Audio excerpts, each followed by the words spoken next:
नमो नारायण, जय महाकाल, जय मां बगलामुखी। सभी दर्शकों का बहुत बहुत स्वागत है। और देखिए, आज का टॉपिक मैंने अपने कमेंट से ही लिया हुआ है और मुझे यह कमेंट बहुत अच्छा लगा। और यह कमेंट आपके स्पिरिचुअल जो आपने मार्ग चुना है उससे भी कहीं ना कहीं कनेक्ट होता है और इसका जीवन से भी रिलेटेड एक उद्देश्य है जो मैं अभी बताने जा रहा हूं। ये मुझे लिखा है किसी श्री जी ने। अब ये आदमी है, जेंट्स है, मुझे नहीं पता है क्योंकि पूरा नाम यहां पर नहीं है। लेकिन इनका जो कमेंट है इस पे लिखा हुआ है कि आजकल लोग दुनिया खत्म होने की और कल की अवतार के पैदा होने तक की भविष्यवाणियां कर रहे हैं। इस पर अपने विचार प्रकट करें। क्या सच में दुनिया खत्म होने वाली है जैसा कि भविष्य मलिका में लिखा है? तो देखिए, एक सबसे इंपॉर्टेंट मैं अभी आपको चीज बताने जा रहा हूं कि कोई भी इंसान अगर भूखा हो, उसको आप कितना भी अच्छे प्रवचन दे दें, कितना भी उसको धीरज दे दें, अगर उसकी भूख नहीं मिट रही है तो आपकी किसी बातों पर वो गौर नहीं करेगा। बिल्कुल उसी तरीके से ये हमारा जो साधना का मार्ग है, अगर आप सिद्धियां चाहते हैं, अपनी कुछ मनोकामना चाहते हैं, अपनी पूजा पाठ से आप चाहते हैं कि कुछ आपको मिल जाए और बीच में आके ऐसी बातें आपको सुनने को मिल जाए कि दुनिया खत्म होने वाली है, सब कुछ बेकार है, तो आप देखेंगे कि आपका मनोबल पहले से ही टूट जाएगा।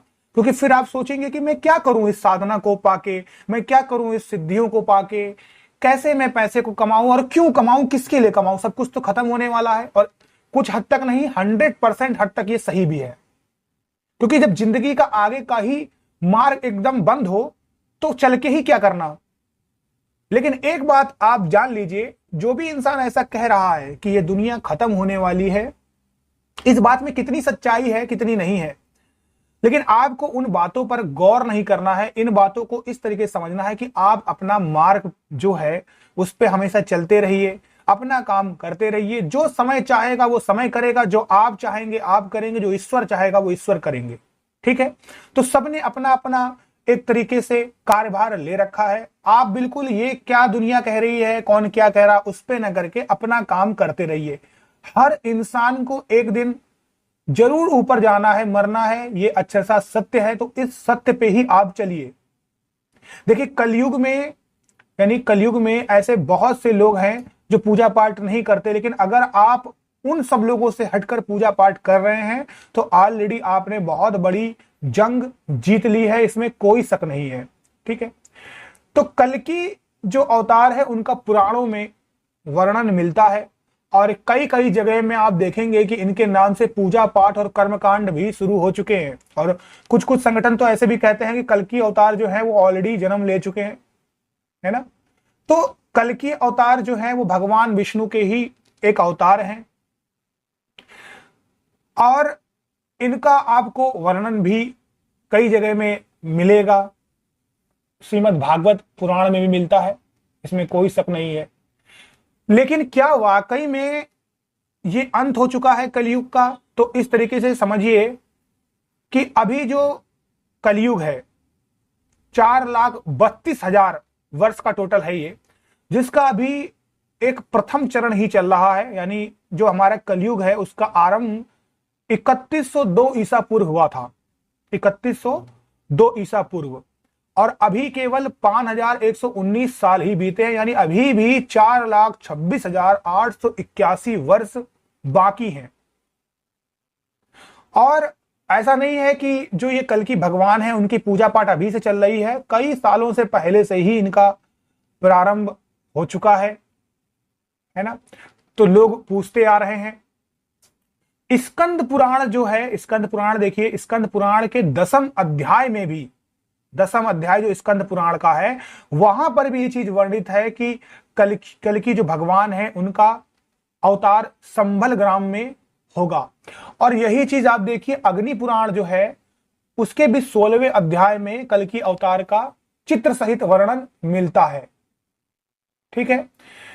तो भविष्य में ये तो कंफर्म है कि कल्कि का अवतार होगा, इसमें कोई बात नहीं है। और आप सभी लोग जानते हैं कि सनातन धर्म में एकमात्र जो धर्म ग्रंथ हैं वो है वेद, और वेदों का पूरा सार मिलता है आपको उपनिषदों में, और उपनिषदों का पूरा सार है गीता में। तो अगर उपनिषदों में ये सब बातें लिखी गई हैं तो अक्षरशः सत्य ही लिखी गई हैं। लेकिन ये बात कितनी सत्य है कि अवतार हो चुका है और दुनिया खत्म होने वाली है, तो ये अभी भी कहीं पर भी तथ्य जो है वो प्रूफ नहीं हुआ है। और आप चाहे तो इसको गूगल कर सकते हैं, आप चाहे तो कई जो प्रचलित न्यूज़पेपर है वहां पर भी देख सकते हैं, आप इसके बारे में लेख पढ़ सकते हैं। कहीं पर भी ऐसा नहीं है कि इसका वर्णन हो चुका है। ये कंफर्म है कि अवतार होगा, ये लिखा हुआ है, और ये किसी ने मनगढ़ंत नहीं लिखा हुआ, अपने मन से नहीं आया।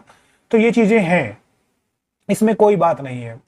और आप देखिए कि वायु पुराण के अध्याय 90 में भी कलयुग जो चरम उत्कर्ष पे पहुंचेगा तब भी यहां पर कल की अवतार का वर्णन दिया गया है। उसमें भी वहां पर दत्तात्रेय भगवान, भगवान व्यास के कई सारे चीजों का उल्लेख है। तो यहां से इससे भी साबित होता है कि कल्कि का अवतार होगा। आप देखिए 3 उपनिषद भी आपको इस बारे में वर्णित कर रहे हैं। और अब मैं आपको एक बात बता देता हूं कि चाहे जब भी इनका अवतार हो, आपको घबराना नहीं है। घबराएगा वो इंसान जिसने गलत काम किया होगा, घबराएगा वो इंसान जो क्रूर पापी होगा, जिसके पाप भर गए होंगे। क्योंकि कल्कि जो है वो आएंगे तो वो उन्हीं का संहार करेंगे जो गलत कर रहा होगा। तो आपको, अगर आप सही हैं अपनी जगह में, तो आप इन सब चक्करों में मत पड़िए, अपने कर्म करते रहिए। वक्त अपना काम करते रहेगा, आप अपना काम करते रहिए, ईश्वर आपको शक्तियां देते रहेंगे। ये बिल्कुल उसी तरीके से है कि अगर किसी भी इंसान को कैंसर हो जाए और डॉक्टर उसको सीधे बोल दे कि आप आगे आने वाले समय के 2 दिनों के मेहमान हैं, तो क्या वो इंसान उन 2 दिनों को भी जी पाएगा? तो बस आपको घबराना नहीं है। जितने भी दिन आपके पास हैं, जो होगा ये सोच लीजिए कि ईश्वर मेरे साथ है, जो होगा देखा जाएगा।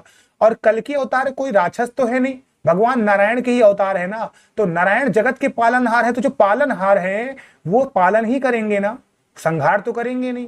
संहार वो उन्हीं का करेंगे जो गलत होंगे। तो बस अपने साधना के मार्ग पे आगे बढ़ते रहिए, अपना काम करते रहिए, इन सब चक्करों में मत पड़िए। ये मुझे टॉपिक इसलिए अच्छा लगा और इस टॉपिक को मैंने इसलिए चूज किया कि बहुत से ऐसे लोग हैं जिनका कोई ना कोई उद्देश्य है जिंदगी में, चाहे वो हरि को पाने के लिए कर रहे हो साधना, चाहे फिर वो माया को पाने के लिए कर रहे हो। लेकिन कहीं ना कहीं अगर ये बातें सामने आती हैं तो उनका मनोबल गिर जाता है, और मनोबल अगर गिरता है तो इंसान फिर दिमाग से अपंग हो जाता है। और जो दिमाग से इंसान अपंग है, वो कितना भी बाहर से शक्तिशाली हो, वो कोई भी काम नहीं कर सकता है।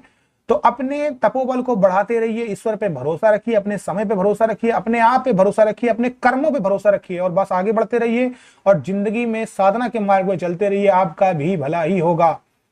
अगर आप अच्छे मार्ग पे चल रहे हैं तो कल की भगवान नहीं आएंगे, नारायण के वहां बैकुंठ से रथ आएगा जो आपको अपने साथ लेके जाएगा। इसी के साथ अपने आज के इस टॉपिक को मैं समाप्त करता हूं। आप सभी लोगों का कल्याण हो। नमो नारायण। जय महाकाल, जय मां बगलामुखी।